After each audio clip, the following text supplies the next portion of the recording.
about Sheldon Freeway, that could be a new hospital on the corner of Central and the Freeway. Yeah. That's the new Kaiser Hospital. Oh, really? Yeah. All right, we're going to go ahead and get started here. Wow. So we are going to be talking today about the Ground Observers Corps. Again, my name is Jeffery Harmon, the president of the Historical Society. And as we get started, I'm going to show you a quick film from the military explaining the Ground Observers Corps. Let's get this popped in. Hopefully my Wi-Fi will cooperate.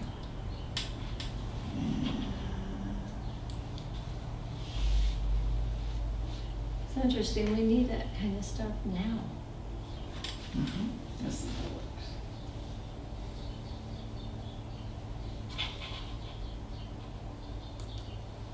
Can't go? Do this to clear out stuck poop fast. Fiber helps you poop, right? That's a good.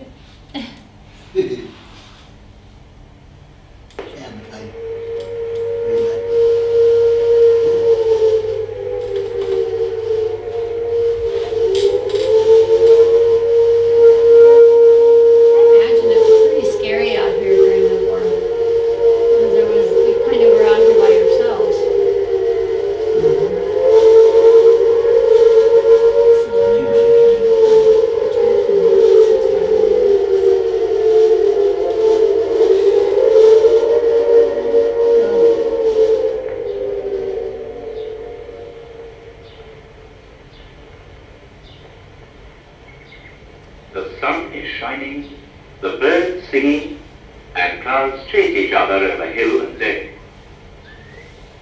Perhaps the sun shines too brightly. The birds sing too sweetly, as though aware that they may soon be extinguished forever in this world of ours. A world where one of nature's more humble creations has become the symbol for the most devastating of man-made catastrophes.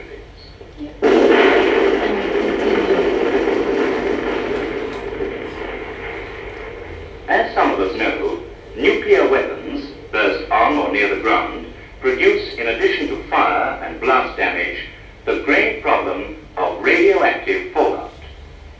The gravity of this additional hazard cannot be overstressed. The fact that you cannot hear, feel, see, or smell radiation makes it all the more insidious. For the average person, in a town or in the quiet of the countryside, this is a problem that cannot easily be understood. The purpose of this film is to show you not only how to save your own life should a nuclear attack come, but also how to play up. I was watching a nature show the other day, and there's like how many billion of birds are no longer in existence. So sad. Mankind, we're wonderful. Oh, there we go.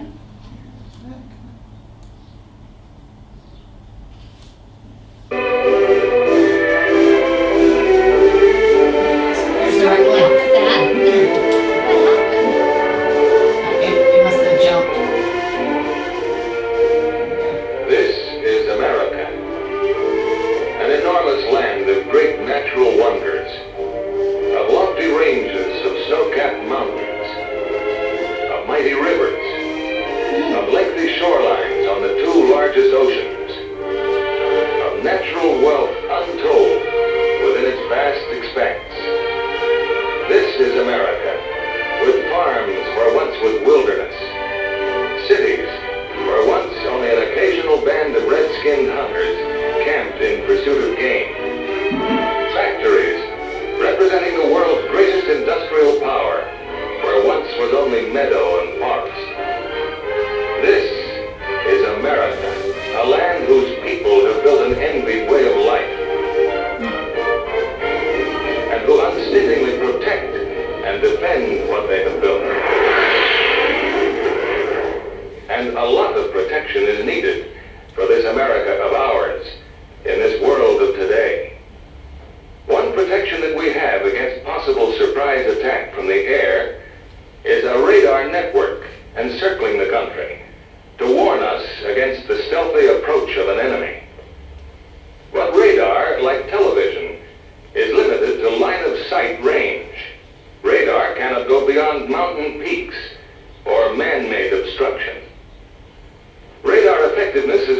produced by storms and even milder natural disturbances. Any of these things can open aerial highways through our radar network for enemy bomber penetration. And this pleasant, peaceful neighborhood may be the gateway for a surprise attack.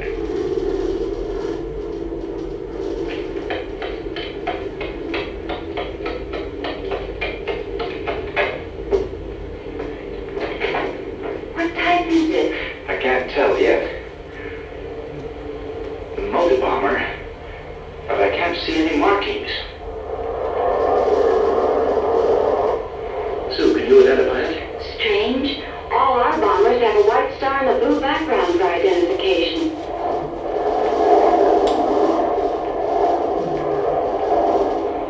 Jim, do you think It could be, but we're not supposed to guess.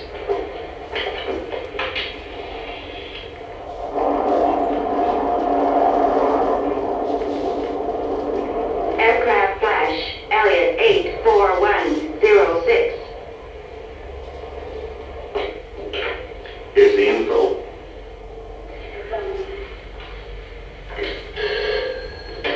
Air go ahead. Aircraft flash, 1 motor bomber, very low, no delay. Bravo Hotel 35 Black, west, flying south. Check, thank you. The Fosters did their job well. Their aircraft flash was completed within the prescribed time.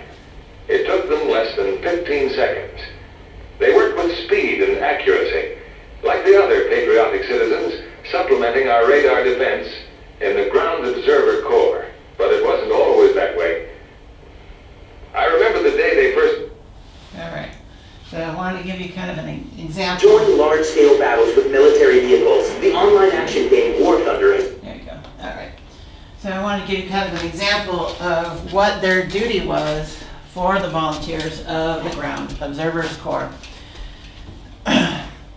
So it all began with, on December 7th, 1941, the Japanese conducted a surprise aerial attack on the U.S. naval base at Pearl Harbor.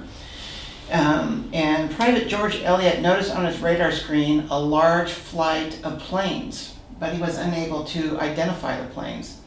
When he telephoned his lieutenant, he was told it was a flight of B-17 bombers from the mainland. Because the planes were not properly identified, the Japanese were successful in their attack and over 2,000 Americans were killed or wounded.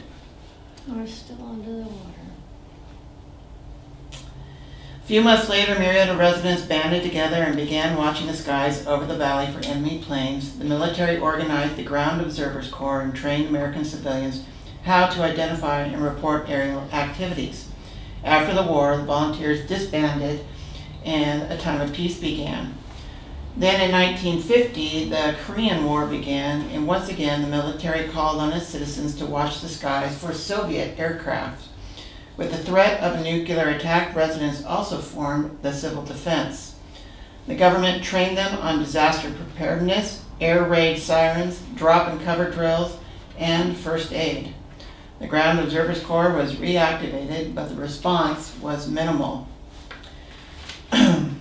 Fire Chief Raymond Thompson supervised the Ground Observers Corps, and Roy Southard was the post supervisor in 1950. Dorothy Matheson was post supervisor in 1952, but struggled to get enough volunteers for a 12-hour watch per day. When the Korean War came to an end in 1953, the post operations came to an end. So the post was here at the Murrieta Fire Station on C Street, right behind the Murrieta Machine Shop. It's squished in there, isn't it? Yeah. However, the military was still in need of Skywatchers because the radar devices were still unable to detect enemy planes at low altitudes due to natural and man-made obstacles. The Soviet Union had atomic bombs, and the threat of an attack continued through the 1950s. Sergeant Neil McLeod of the Western Air Defense at the Santa Ana Filter Center reactivated the Murrieta Ground Observer Corps post on September 17, 1954. A meeting was held at the Murrieta Fire Station on C Street. Arlene Garrison was appointed the post supervisor. Murrieta residents were asked to donate 2 or more hours of their time each week to watch the skies overhead. And I always find it interesting that we don't think a lot of planes would be flying over the valley in the 1950s, but it was actually quite active here. When a plane was spotted, volunteers would identify the plane, record its altitude and trajectory, and then phone the filter center to report the sightings. So there would be, this was from their manual, and eventually they would have a big wall poster at the fire station with all the identifications. So as the planes were coming in, they would be able to then determine what type of plane it was that was flying. And they would be able to tell whether they were a single engine, dual, multi-engine, a jet, multi-jet, or a huge bomber. And again, you would never think these planes would be flying over us, but they were. No, I have to ask you, when was the base put in? Which one? Pendleton. Pendleton. Pendleton was right around World War II. Okay. Yeah. And then we also had Marsh Airfield, which started up in World War I and then reactivated in World War II.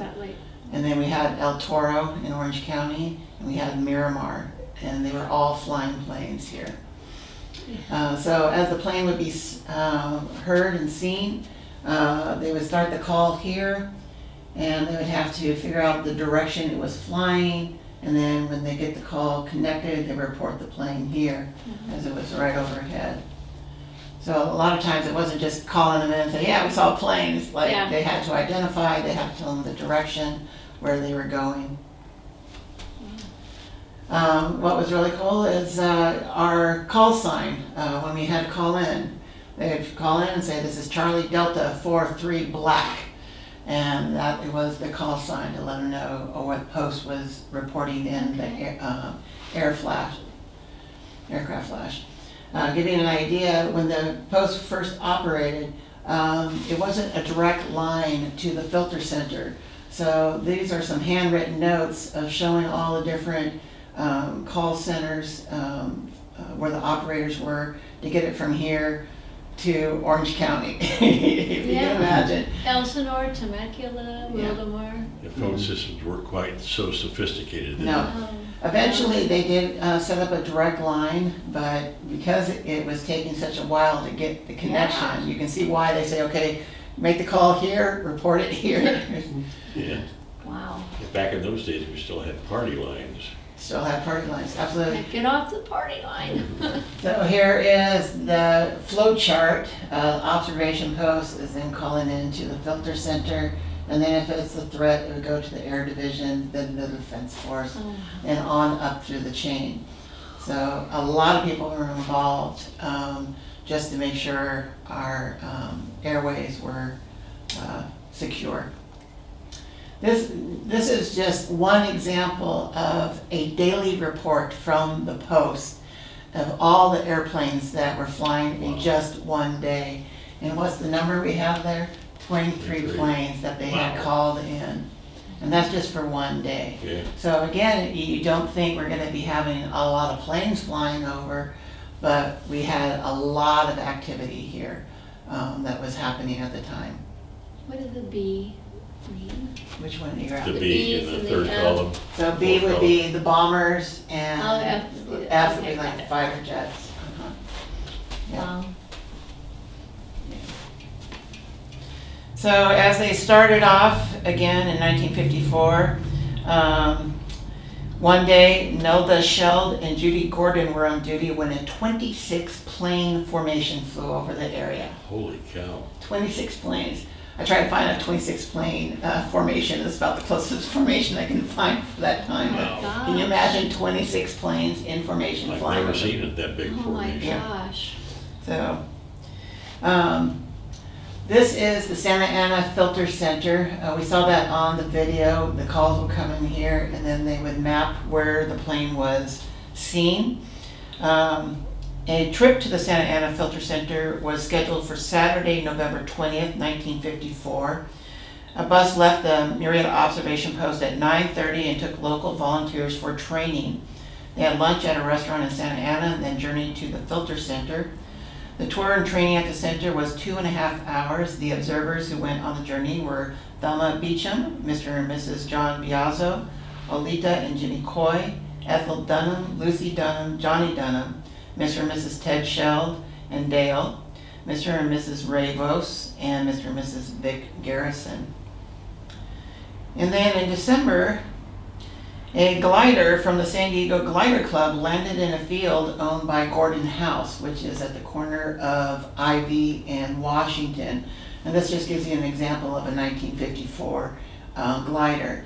And I'm just giving you an example because, again, we're thinking it's just all military planes, but you know, if you can get a glider in here as well, there's another threat for us as well. So. Is that picture actually supposed to be this area? No.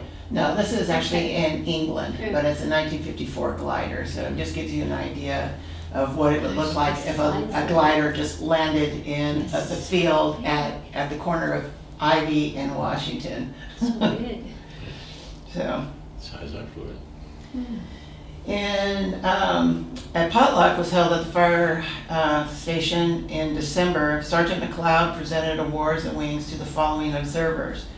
For 250 hours, Francis Angus. For 100 hours, Thelma Beecham, Ethel Dunham, James Buchanan, and Roy Southard.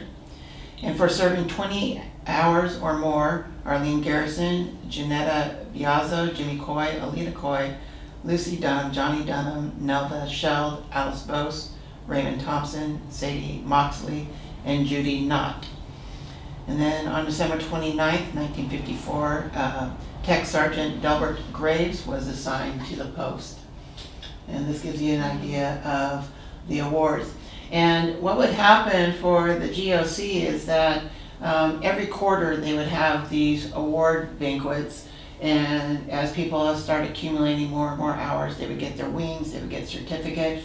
And I think that was a real great motivator for them because it kind of gave them something to work towards and volunteer. It wasn't just like empty time, that they were actually doing something. So we have a couple of the certificates on our display back there that you can see afterwards. Thank King and Rose for all these collection of things. Mm-hmm. In January 1955, a wood cutting bee was planned. Members of the Murrieta Volunteer Fire Department cut wood to keep the post warm at night for the Skywatchers. Also during this month, Miss Marjorie Yoder, Miss Nina Sykes, and Michael Thompson joined the post.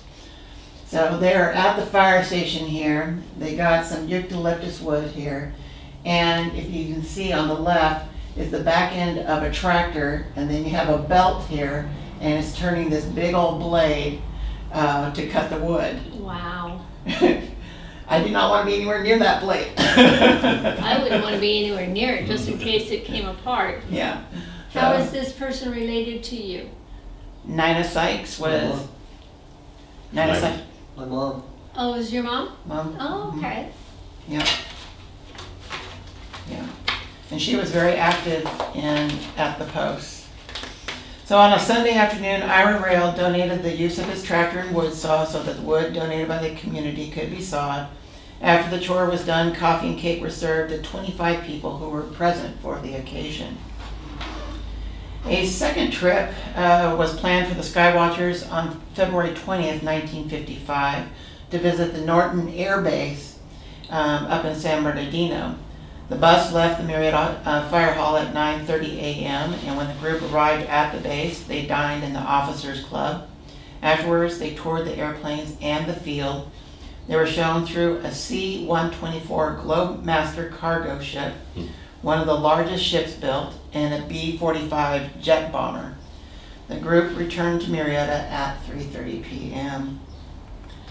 The next awards night was on March 25th. The potluck supper was held at the fire hall. Sergeant Graves presented 20-hour wings to the following observers: Tuffy Beecham, Priscilla Burnett, Carolyn Donahoe, Skipper Dunham, Judy Knott, Dale Sheld, Ted Sheld, Michael Thompson, Marjorie Yoder, Mary Alice Dunham, and Lillian Freeman. Arlene Garrison was awarded a 100-hour award certificate for her service to the Ground Observers Corps.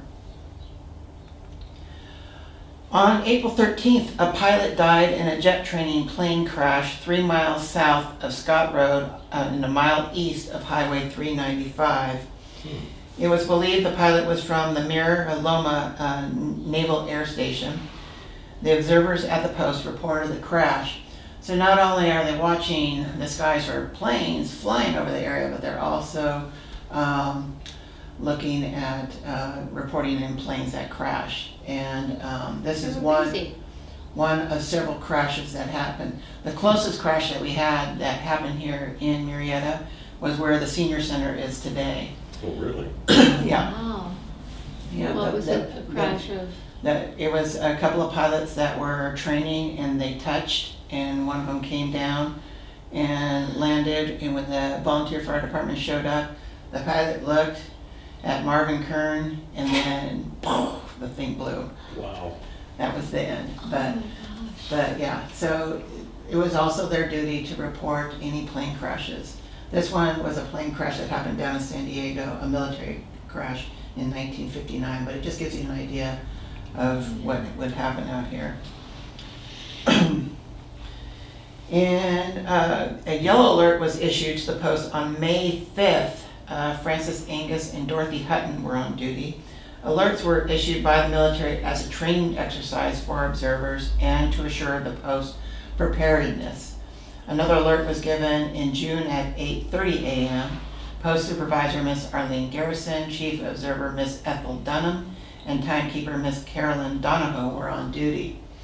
And sometimes the military would send in unmarked planes, dummy planes, just to see if the post was active and if they were doing their duties. Yeah. So these alerts were common for them to just make sure that they were always on duty and always ready.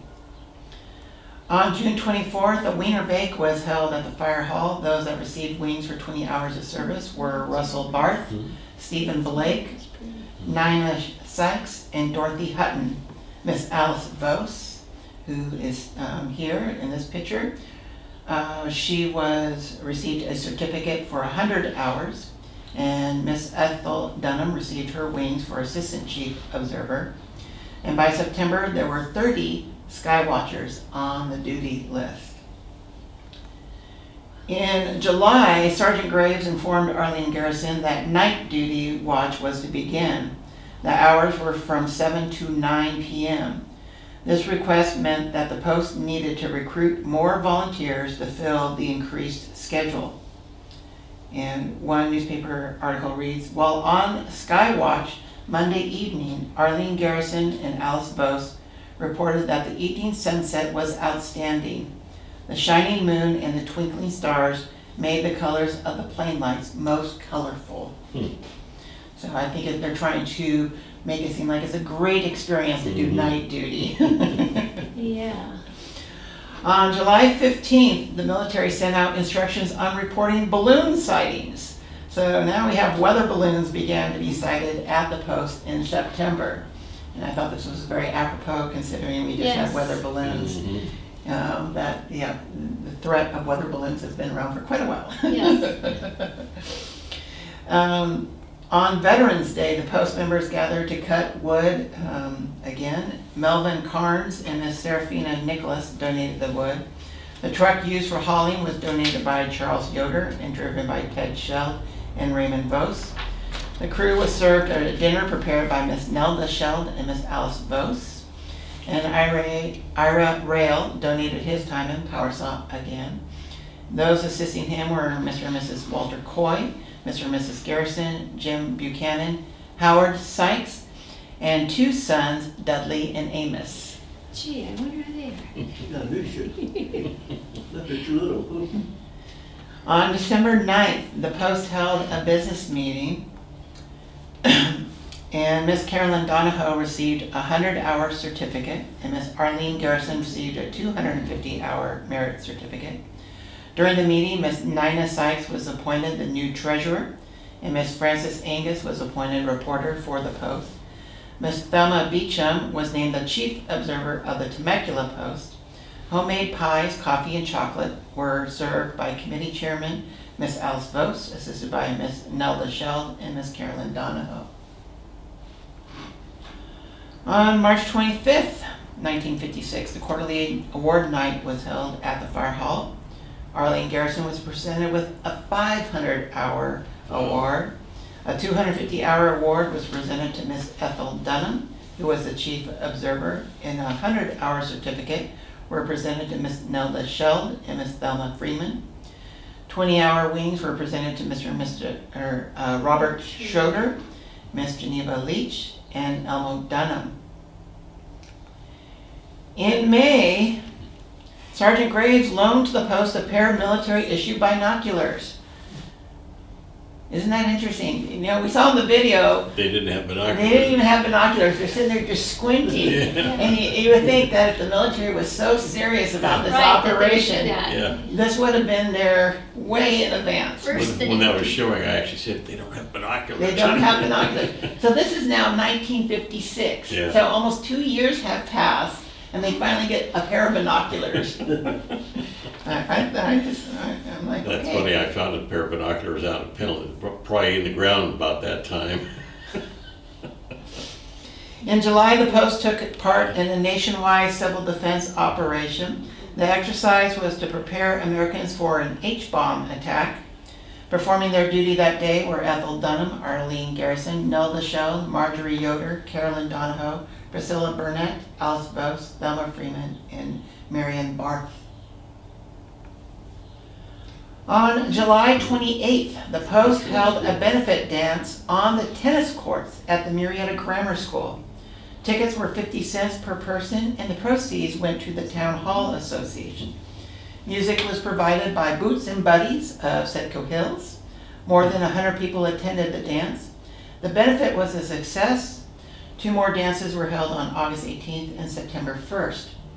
Now, they're having a dance. Why are they having a dance on the tennis courts and not in the school auditorium? You're watching the sky. No. If you remember, in 1956 is when the state came out and said that the school was unsafe. Oh. And so they had, and out of that, they said the room that was the most unsecure, you know, if there was an earthquake, was the auditorium. So if they're going to have a dance, normally all the dances used to take place in the auditorium at the grammar school, but because of state officials, they then had to have the dance on the tennis courts there instead of inside the building. What are they ever going to do with that school? The walls are going to come down, and they're hoping to get a government grant to rebuild it.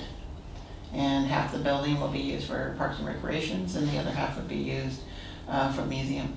Oh, So we'll very see. nice. Yes. All right, let's see. The second anniversary meeting of the Murrieta Ground Observers Corps took place on September 14th at the Crows Outdoor Stage known as Mustangville. This was at the corner of Washington and A Street. The Wine Branch is there today. The Mustang Band and the Melody Makers performed for the Post that evening. That night, Alice Vos and Nina Sykes were presented awards. The Post also adopted the motto, "Cooperation is the keynote to success." The next awards night took place on December 7th. Betsy Batsion and Roger Williams received their 20-hour wings. Also in December, the women met at the home of Alice Vos to work on the Passing the Hat fundraising campaign. Small felt hats were cut out, sewed, and decorated. The funds raised were used to purchase a wood heater for the Post. So this is the little hat that they had made. And we have an example in one of the cases over there. In January 1957, Miss Nina Sykes and Miss Arlene Garrison were on duty at the Post and witnessed the arrival of the Boeing 52 Stratofortress 8-jet bomber at March Airfield. So here is another big plane flying over the valley, landing at March Airfield. That's pretty That's scary. pretty, yeah, Yeah. especially during that time. Especially My mom during lived in Long Beach at that time, and she said we had to keep our windows closed, the drapes closed, we couldn't have lights on, so, yeah, Very scary. it was very scary, yes. A military electronic listening device was installed at the post in 1957. It enabled volunteers to hear aircraft more clearly while indoors. The instrument was designed to strengthen the surveillance network, reducing the chances of missing aircraft. Some observers were trained to operate the new equipment. So here they are at the post, and they have the listening device there. And you can see the Gunther's Murrieta Hot Springs calendar behind them there. Yeah. But again, they first give us a pair of binoculars, and then the next year they give us finally some listening. Electronics, huh? Some Well, electronics. they might be able to handle these things. Wow. All right, on March 29th, the Post held another award ceremony. 12-year-old Harold Rising Jr. received his 20-hour wings. So when we think of observers there, we're always thinking of adults, Yeah, but one of the youngest members was Harold Rising at the age of 12. And he got his first 20-hour wings. 30 people attended that evening at the fire hall. Refreshments were served by Nina Sykes, Marjorie Yoder, and Alice Vokes. Military and private planes were not the only valley travelers. In March, a double-wing, single-engine plane flew over farmland and sprayed the fields. So we even have crop dusters out here. yeah. You back when California had? In May, Miss Arlene Garrison joined 300 post supervisors from the western states in Monterey, California for a conference. Her travel expenses were paid through the Murrieta Corps funds. So this is the GOC's official monthly magazine. This is at Monterey, and the supervisors had attended the dedication of this post there in the harbor of Monterey. And this lady right here is Arlene Garrison. In September of 1956, Arlene Garrison had enrolled in the evening high school at Elsinore in order to complete her education. The Depression had caused her to leave school in order to earn a living. 20 years later, she returned and finished her education, and she received her diploma in June of 1957. Wow. So not only was she our post supervisor, but during this time, she was going to night school up in Elsinore just to get her degree. And that was a long way back then. Yeah. So then, Miss Arlene Garrison was one of only 3 chosen from California to attend a 2-week training course for the Ground Observer Corps. The military flew her to Panama City, Florida, where she studied at Tyndall Air Force Base. The course included instructions on radar and filter center operations, observation post work, public relations, and speech making. Representatives from the various states discussed their problems and exchanged ideas beneficial to the work. So only 3 people from California were chosen for, She was one of them. and she was one of them. Pretty amazing. And again, you know, she had just got her high school diploma. Yeah. And And it's so interesting because she wrote one of the books I really like about Murrieta, but she never mentions any of this stuff, which was right. so good to put in it. The 3rd anniversary of the post was observed on Friday, September 20th at the fire hall. At the time, there were 23 members. Officers present were Arlene Garrison, Post Supervisor Nina Sykes, Treasurer Carolyn Donahoe, Timekeeper Ethel Dunham, Chief Observer Alice Vos, Assistant Chief Observer, and Robert Donahoe, GOC Representative, and Elmo Dunham, Assistant Representative.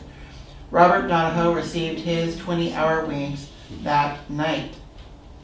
Ms. Garrison stated, "In summarizing my 3 years as Post Supervisor in Murrieta of the GOC, it has been a heartwarming experience working with my faithful crew. The cooperation of the Murrieta citizens has been greatly appreciated and has given me the courage to carry on this vast program of air defense. The Air Force personnel I have met the past 3 years through the GOC have been courteous, very cooperative, and helpful in all the Murrieta Post endeavors.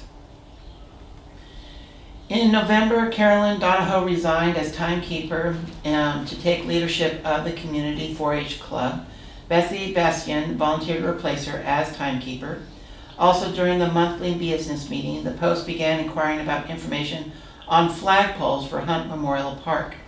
Later that month, Tech Sergeant Delbert Garrives visited with the Garrison family to discuss changes being made to the GOC starting in January of 1958. The post was placed on ready reserve and subject to call of duty in the case of an emergency in 1958. Though the post was no longer actively watching the skies, members continued to be active in the community.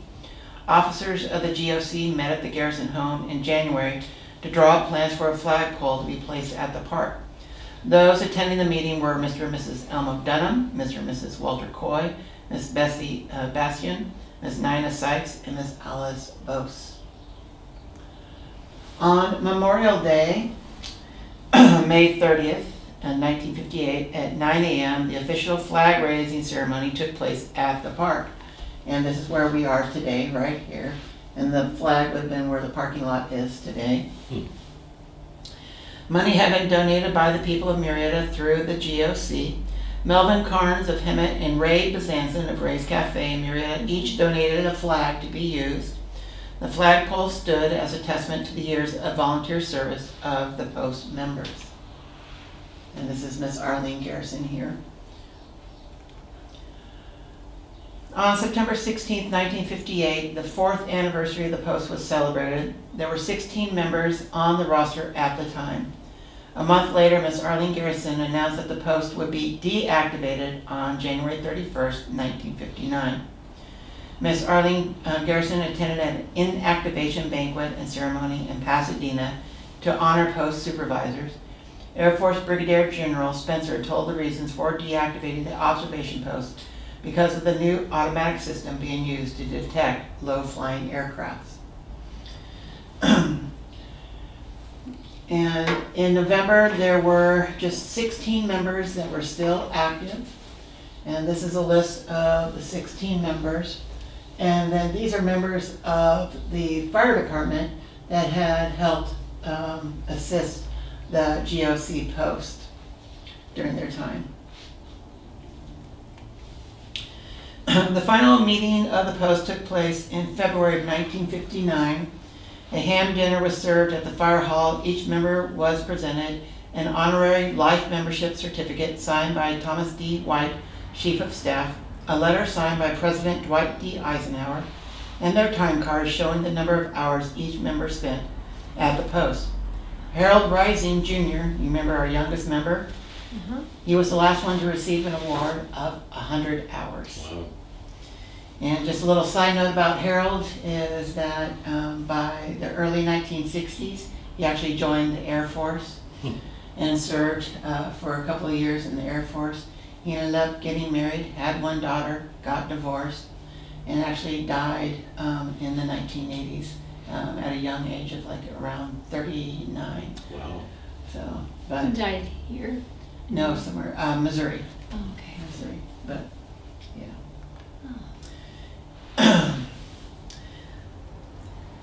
Though America was never invaded in the 1950s, some historians believe that the Ground Observers Corps was a detriment for an enemy attack. Thanks to the vigilance of the Murrieta Post volunteers, the valley remained safe through the years. The legacy of the post should be honored and remembered for generations to come. So again, just the knowledge that everyday people were watching the skies, they believe was a deterrent for any attacks because people knew they were being watched. So they were always on duty. This is probably one of the last notes we have of the hours that the members had done. Look at that top number. Arlene Garrison, 104 hours. 800. And then the second highest is Alice Bose, which is 411. Nina Sykes, Calvin's mother, at 205. Now, if you look here, Harold was at 96, and then in February he reached 100. So we have a feeling that probably in November, December, there was probably one more time that they had volunteered. So the numbers might be just a little bit more on this, because he would have been at least 3.5 more hours right here to reach What's his 100. Francis's last name? Angus. Francis Angus, okay. yeah. So, but these are the final tally for those that were still active when it was closed. Wow. So, any questions? One of the questions we have is, were the Soviets ever successful in landing a plane in southwest Riverside County? Yes, they did in 1937 in San Jacinto. It's actually in their museum over there off 7th Street. They've got a replica of the aircraft. So yes, and this was probably here before radar. Yes, yeah. Oh my goodness. So yeah, the Soviets were able to land a plane. So, Wow. any What other did they do questions? with him when he landed it? Send him back. Yeah, it was a long flight. It was trans-Pacific. Yeah, the claim was that they broke the long distance record, Yeah. but a technician disputed their claim and said, you know, with the amount of fuel and headwinds and everything, he goes, no, there's no way you guys would have made it. With 3 guys in a plane flying over the Arctic and coming in, you guys had to have stopped and got refueled. So, well, thank you so much for being here today. Thank you. No, thank you, yes. I do have to ask, who was the first